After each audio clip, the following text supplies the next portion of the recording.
Petit Jornal. Inteligência e irreverência em doses diárias.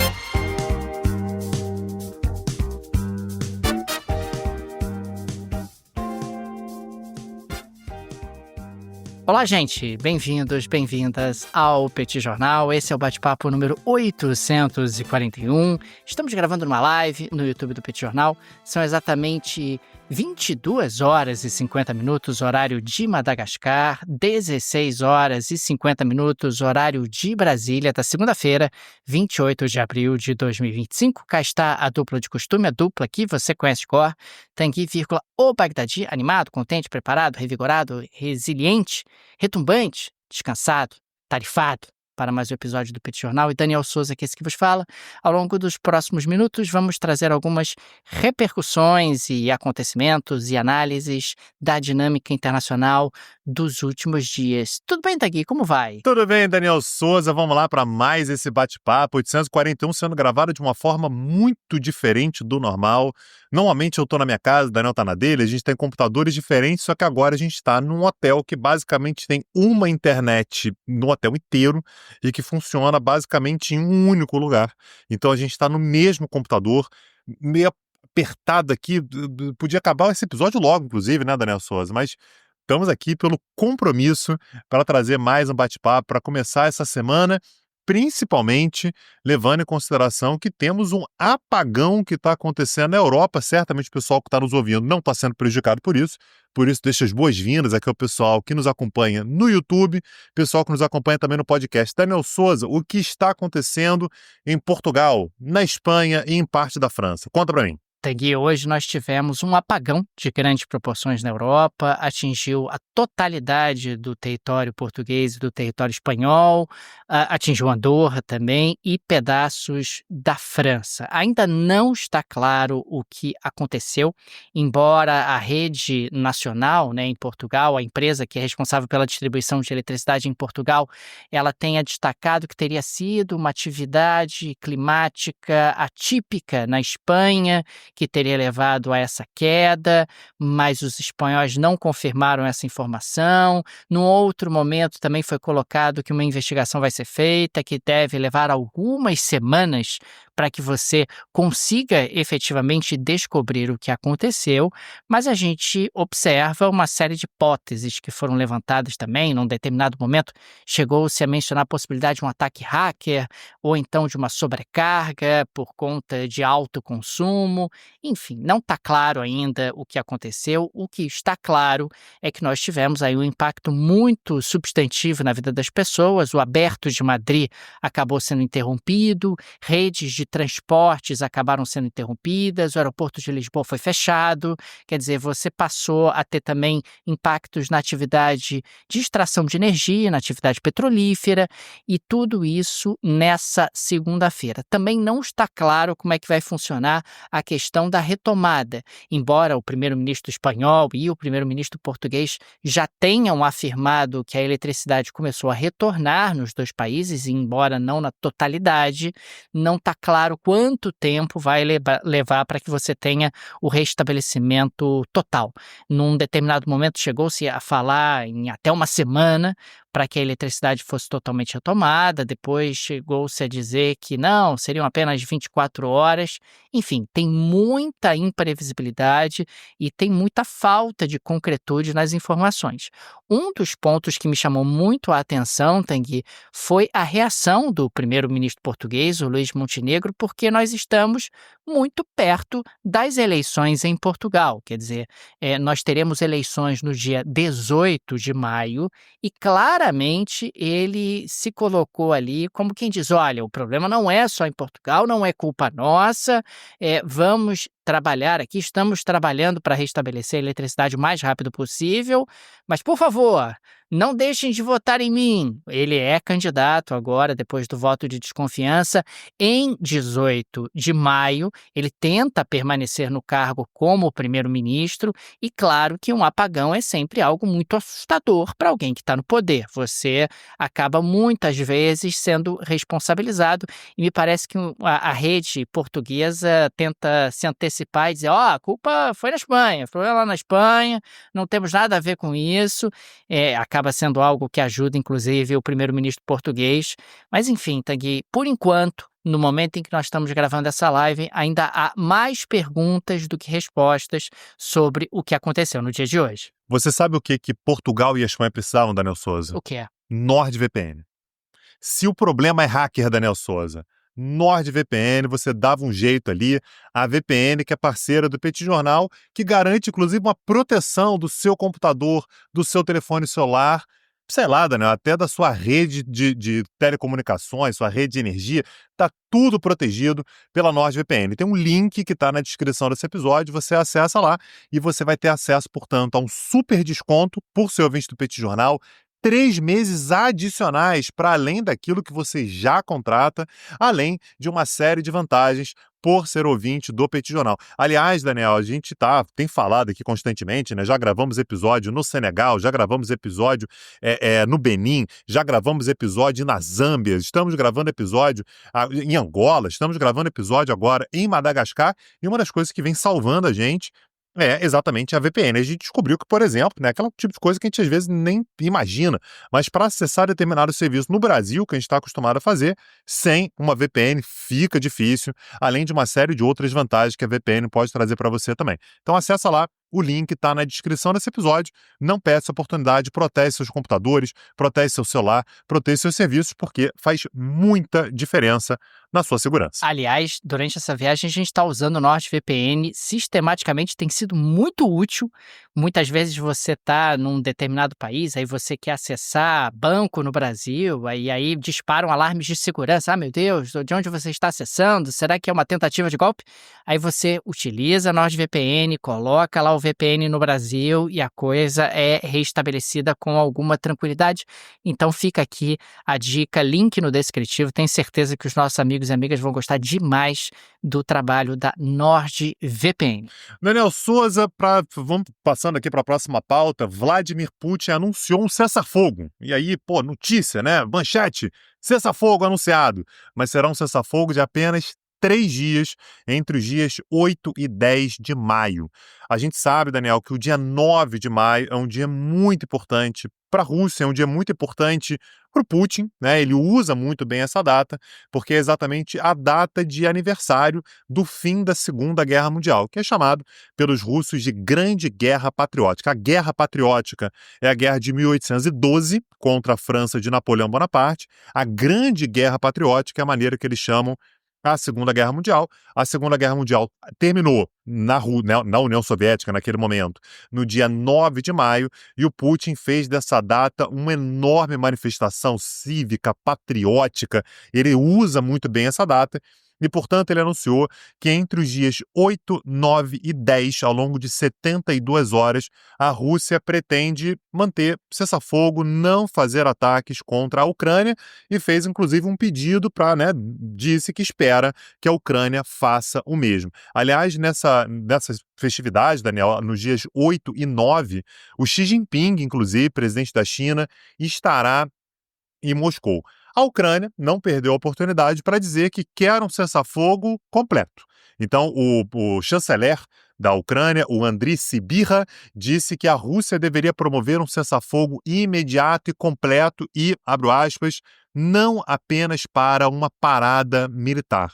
O outro que falou sobre isso também foi Donald Trump, voltou a pressionar por um cessar-fogo permanente. Aliás, tanto a Ucrânia quanto o Trump, Daniel, eles continuam falando sobre aquele cessar-fogo de 30 dias, que foi acertado, foi anunciado, e o Putin falou, beleza, vamos ver aí, né? O que até hoje, naturalmente, nunca saiu.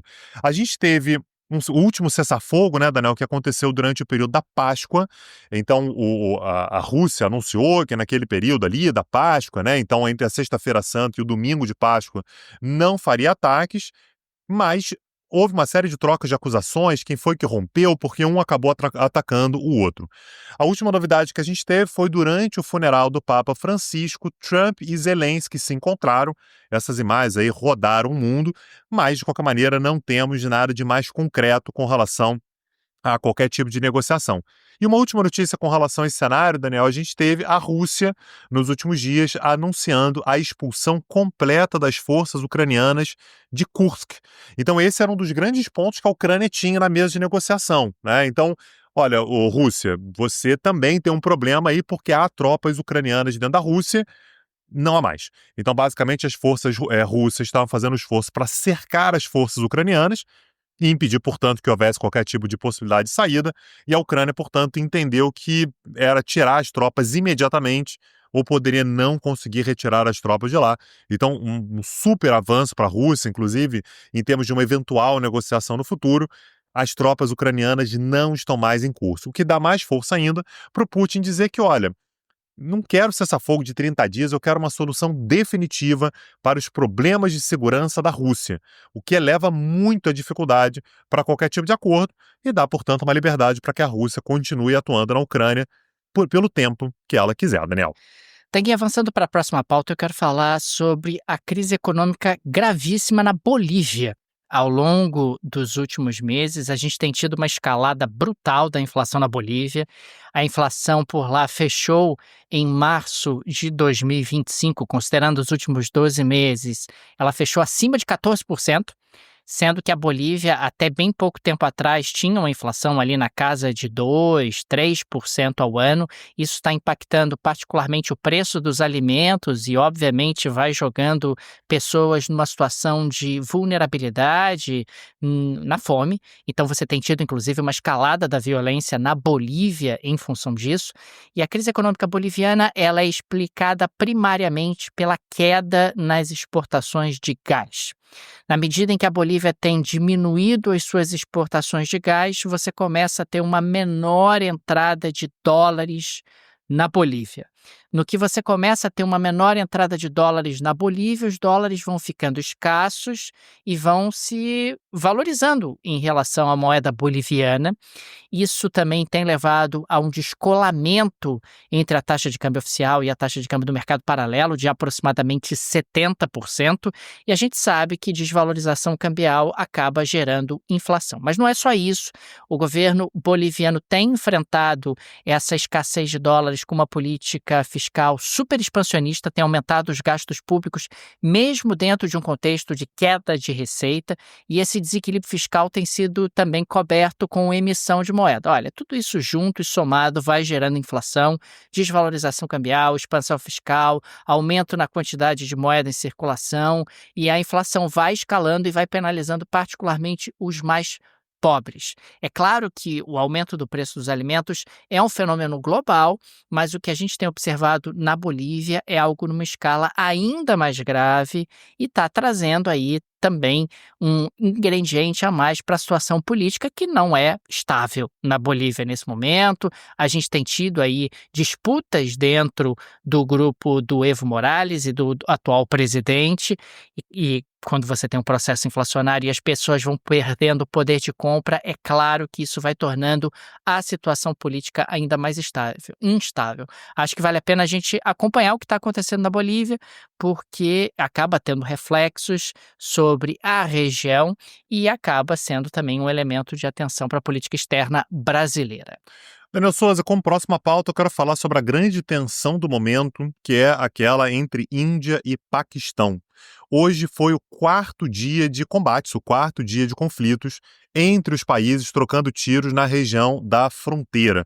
É uma fronteira extensa, a gente está falando sobre uma fronteira de 740 quilômetros, que chegam, Daniel, em determinados pontos a faixas, né, bastante diversas, entre 1.000 e 5.400 metros de altitude. Aliás, é considerado, inclusive, o conflito, né? A gente não pode nunca esquecer que Índia e Paquistão estão ali numa situação sempre muito tensa, além de momentos como esse que a gente está vendo agora, e é o conflito, portanto, na maior altitude, né? A gente tem determinados pontos da fronteira que, como eu disse, mais de 5.000 metros de altitude. E aí você tem uma troca de acusações constante. O exército paquistanês, por exemplo, disse que matou 54 militantes islâmicos que tentavam entrar no Paquistão a partir da fronteira com o Afeganistão. Isso aconteceu ao longo dos últimos 2 dias. E, por outro lado, a Índia disse que já deteve cerca de 500 pessoas para interrogatório depois de vasculhar quase 1.000 casas na região de floresta, na Caxemira indiana. Inclusive, levou à demolição de 9 casas nessa região, acusadas, enfim, suspeitas de serem utilizadas por grupos militantes. A outra informação, Daniel, é que eu falei na semana passada, que um grupo chamado Resistência da Caxemira tinha assumido a autoria do ataque, que levou a essa tensão toda, aquele ataque que matou 26 pessoas, entre elas 25 turistas indianos. Então o grupo Resistência da Caxemira foi para as redes sociais dizer que, olha, fui eu que fiz. Hoje, no entanto, esse mesmo grupo disse que nega inequivocamente qualquer autoria do ataque e disse que aquela admissão que foi feita anteriormente, né, aquela declaração que foi feita anteriormente, foi uma intrusão cibernética. Daniel, não fui eu, foi mal, tava doidão, invadiram a minha conta, foi meu cachorro que admitiu. Nunca vamos saber o que aconteceu, mas o fato é que o grupo Kashmir Resistance disse agora que não foram eles. Agora, Daniel, independente de quem foi, o estrago está feito. Temos 4 dias de conflitos consecutivos, ainda limitados ali à região da Caxemira, entre 2 países que têm armas nucleares. É um nível de tensão muito alto e que naturalmente a gente vai continuar acompanhando por aqui. Eu quero saber se o mundo vai acabar por Não vai causa de nada, um Daniel, conflito não vai entre nada. Paquistão e Índia. É Não isso é que eu quero nada, saber. É a única Daniel coisa Souza. que interessa, Mas não Tanguy. vai, É isso que Daniel. as pessoas querem saber. Elas Não estão vai. preocupadas. Eu tô aqui fazendo Você papel quer do saber? perguntador. Você quer saber? Quero saber. Não vai. Não vai. Não Não vai dar nada isso aí. Não, vai dar, mas não vai levar ao fim do mundo. Tá, então não vai dar o fim do mundo. Você vai continuar gravando episódio do Petit Jornal aí, não vai se livrar. Então beleza. Ainda falando sobre Índia, Tanguy, nós tivemos o início de 2 dias de conversas entre os ministros do comércio da Índia e do Reino Unido. Eles estão tentando destravar um acordo comercial que já é negociado há 3 anos. Veja você, Tanguy, parece que Donald Trump, a pressão exercida pelo tarifaço de Donald Trump fez com que Índia e Reino Unido tivessem que conversar e sugerir uma maior flexibilidade. Quer dizer, eles podem agora ser mais flexíveis, digamos assim, nas suas negociações. Afinal, nós agora precisamos abrir canais de comércio alternativos dentro de um contexto onde os Estados Unidos estão tarifando todo mundo. E, mais uma vez, o que a gente observa é uma tendência dos diversos países abrirem redes de comércio alternativas aos Estados Unidos. A gente já levantou essa hipótese aqui no Petit Jornal, é uma possibilidade, claro que não é a única, uma possibilidade de os Estados Unidos ficarem mais isolados na medida em que estabelecem tarifas de importação elevadas para um grande contingente de países ao mesmo tempo, e os outros países aumentam as suas correlações comerciais, aumentam as suas correntes de comércio, aumentam os seus acordos, as suas parcerias.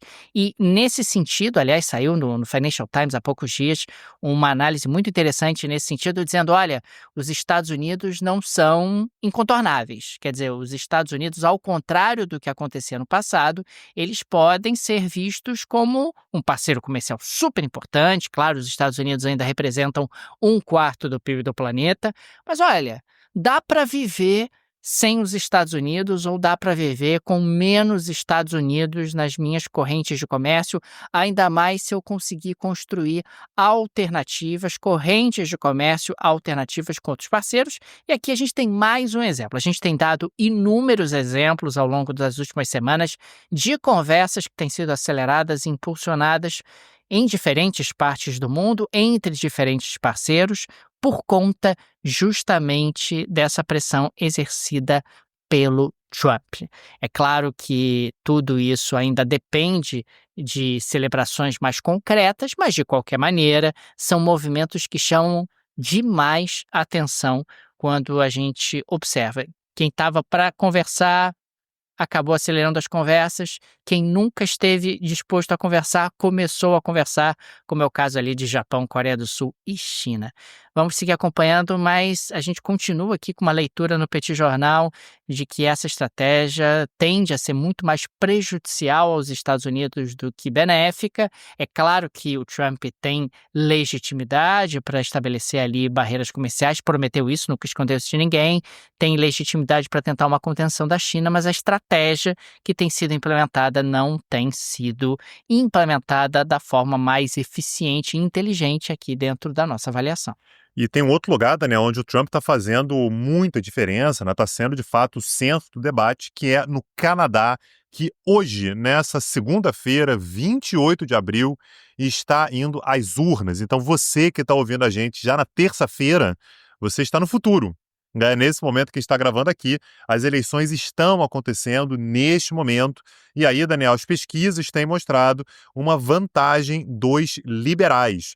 A gente lembra que o Justin Trudeau, no momento em que ele renunciou, era meio favas contadas, né? Os conservadores finalmente voltariam ao poder, mas os liberais reagiram. Aliás, a própria postura do próprio Justin Trudeau, né, que assumiu uma postura mais agressiva diante do Trump, acabou elevando muito, né, a popularidade dos liberais.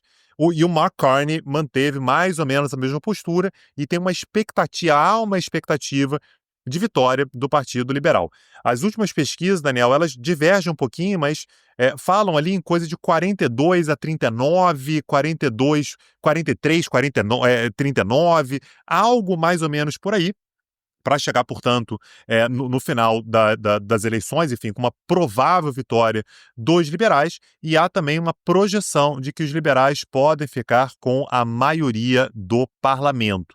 Lembrando que muito do que está sendo discutido é exatamente o Donald Trump, qual será a resposta que o futuro governo, qualquer que seja, né, o próximo governo canadense, vai dar a Donald Trump. Óbvio que Donald Trump não ia ficar quieto, e ele foi para as redes sociais, lá para Truth, né, a rede social de dele. novo, Foi. lá vem. Meu Se Deus do prepara aí, Daniel céu. Souza. Disse ele, abre aspas, boa sorte ao grande povo do Canadá.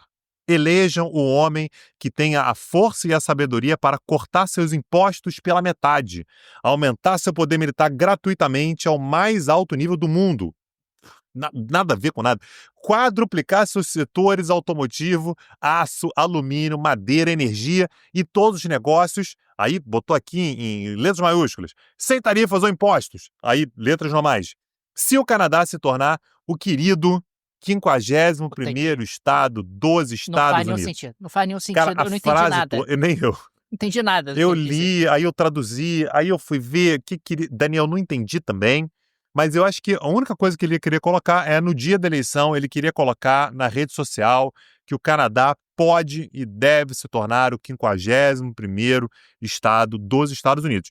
Não impressiona, Daniel, que os dois candidatos, né, os dois principais candidatos, que são Mark Carney, do lado dos liberais, e o Pierre Poilievre, né, que é o candidato do Partido Conservador, ambos falam o tempo todo sobre Donald Trump. Né? E uma outra questão que pode ser importante daqui para frente, o Partido Conservador está atraindo uma quantidade de votos entre os jovens maior do que o normal. A tendência é que o Partido Conservador tenha mais votos numa faixa etária mais alta. Mas como você já tem muito tempo dos liberais no poder e tal, você tem uma classe mais jovem que viveu a sua vida política inteira tendo os liberais à frente do país, então muitos deles acabam tendo uma certa propensão a votar no Partido Conservador. A gente só vai saber a diferença que isso vai fazer, se vai fazer diferença, quando as urnas forem abertas. A tendência nesse momento é que Mark Carney se torne novamente, né, consiga, portanto, permanecer à frente do país, Daniel. O que, aliás, é um milagre de Donald Trump, né? O Donald Trump Exato. conseguiu que o partido do Trudeau ressurgisse das cinzas e se tornasse favorito nas eleições canadenses, até porque o partido do Trudeau, que é o atual partido do primeiro-ministro, conseguiu encaixar ali um discurso mais duro em relação ao Donald Trump, e isso se tornou algo que mostrou muita proximidade e aderência ao eleitorado canadense. Tanguy, rapidamente eu queria registrar que saiu no The Guardian, na Inglaterra, um levantamento sobre containers e movimentação de portos americanos. Por exemplo, o número de navios programados para chegar ao porto de Los Angeles na próxima semana é cerca de 1/3 menor do que no mesmo período do ano passado. É algo impressionante. Los Angeles é um dos grandes portos dos Estados Unidos. E tem mais, as reservas de containers por parte dos chineses para enviar mercadorias para os Estados Unidos caíram em até 45% até meados de abril, o que mostra o impacto sobre o fluxo de comércio da China em direção aos Estados Unidos. É bem verdade que uma parte desse movimento pode ser reflexo das antecipações de importações que vinham acontecendo desde o ano passado e que aconteceram nas primeiras semanas de 2025. Mesmo assim, são números muito impressionantes e a China continua, Tanguy, sugerindo o tempo todo, olha, podemos viver sem os Estados Unidos. Vai ser ruim, vai ser dolorido, vai, mas a gente pode viver sem os Estados Unidos, o que é desesperador para Donald Trump, que continua tendo aí impacto sobre a sua popularidade por conta da área econômica, que sempre foi uma área na qual ele se gabava de ser um ótimo gestor, alguém absolutamente preparado para enfrentar os desafios que a economia americana precisa enfrentar. Daniel Souza, chegou a hora dela. Vamos para a geleia da Shakira? Vamos para a geleia da Shakira de hoje. A geleia da Shakira de hoje, Daniel Souza, envolve futebol, envolve tragédia, envolve Papa, envolve o Vaticano. Eu quero falar, Daniel, sobre o pequeno Unione Sportiva Avellino 1912, um time italiano da cidade de Avellino, que fica ali perto de Nápoles, e criou-se aí uma tendência confirmada estatisticamente, Daniel Souza. Sempre que o Unione Sportiva Avellino sobe de divisão, morre um Papa. Meu Deus. Daniel Souza, em 1958, o Avellino subiu para a 4ª divisão do campeonato italiano. Nesse ano morreu o Papa Pio XII. Até aí, Daniel Souza. Subiu uma vez, morreu alguém, todo ano sobe em 4, né? 2, 3, sei lá, depende do campeonato. Morreu o Papa. Ok, mas em 1963, ele subiu de novo, subiu para a Série C do campeonato. E aí, no mês de julho desse mesmo ano, morreu o Papa João XXIII. Em 1978, eles subiram para a Série A, ou seja, né, subiram para a Série B, nada aconteceu, mas em compensação, quando eles subiram para a Série A, Daniel, no mesmo ano, mas aí teve um furo morreram aí. 2. Teve um furo aí. Mas aí compensou, porque morreram 2 papas, o Paulo VI e o João Paulo I. Aí compensou o anterior. Compensou o anterior. Tá. Então, estamos aí 100%. 100%. No ano de 2005, eles subiram de novo para a Série A. Eles chegaram a cair, voltaram para a Série A. No ano de 2005, morreu João Paulo II. E em 2013, subiu da Série C para a Série B. Tinha caído, subiu da Série C para a Série B. Não morreu, mas caiu o Ratzinger. Ou seja, Daniel Souza, o Ratzinger entendeu o que ia acontecer. Falou, o Avellino subiu, vai morrer alguém, abdicou. Mudou o Papa. Antes que morra eu. Tá. E em 2025, o Avellino conquistou mais um acesso para a Série B. Tinha caído, foi para a Série C, subiu para a Série B, morreu o Papa Francisco I. Ou seja, o Avellino, Daniel Souza, está mexendo com a política do Vaticano, todo mundo já fica olhando para saber se o Avellino vai subir de divisão, para já começar a pensar no conclave. Isso aqui está numa thread lá do Twitter, do @tantotupiaçu. Fica aí o abraço para eles e um agradecimento. Daniel Souza, com isso a gente chega no final de mais esse episódio, esquisitíssimo. Estamos no meio de um hotel aqui em Madagascar, gravando tudo num único microfone, com uma única câmera. É um paraíso isolado, né, Tanguy, que a gente está. Exatamente. Então, Daniel Souza, fica aqui o agradecimento a quem nos acompanhou, a quem está junto com a gente, pessoal da live aqui do YouTube. Muito obrigado pela presença de vocês e deixo também aqui o convite para o pessoal que quer ter mais conteúdo do Petit Jornal, acessar petcursos.com.br para dar uma olhada no catálogo de cursos. Aliás, a gente está aqui no continente africano, a gente tem falado isso aqui constantemente, né? Já passando por vários países africanos, ainda vamos para Ruanda, ainda vamos para Tunísia, e vamos ter muito conteúdo para trazer lá no Petit Cursos. Se você quer saber mais sobre isso, se você quer aproveitar mais o conteúdo que a gente produz por lá, acessa lá petcursos.com.br. Fica aqui também o nosso agradecimento aos apoiadores e apoiadoras do Petit Jornal, vocês que ajudam a manter esse projeto de pé. Fica o nosso carinho, o nosso muito obrigado a cada um de vocês. O Petit Jornal é pequena, não tem nenhum conglomerado por trás, nenhuma produtora por trás, e por isso a ajuda de nossos apoiadores é tão importante, por isso sempre registramos o nosso agradecimento a eles. Também fica o convite para você que gosta do Petit Jornal, se o Petit Jornal faz diferença na sua rotina, considere nos apoiar. No descritivo desse episódio tem várias alternativas. Tem a chave Pix para apoiar o Petit Jornal, uma forma prática, instantânea de apoiar o Petit. Tem também o link para o Apoia-se, o link para o Patreon, se você vive no exterior. Tenho certeza que uma dessas alternativas será confortável para você. Daniel Souza, amanhã a gente está de volta, ou não, ou na quarta, sei lá. O dia que a gente conseguir, a gente grava de novo. Um Um abraço. Até a próxima, gente. Valeu. Tchau, tchau. Petit Jornal. Inteligência e irreverência em doses diárias. Acesse www.petitjornal.com.br.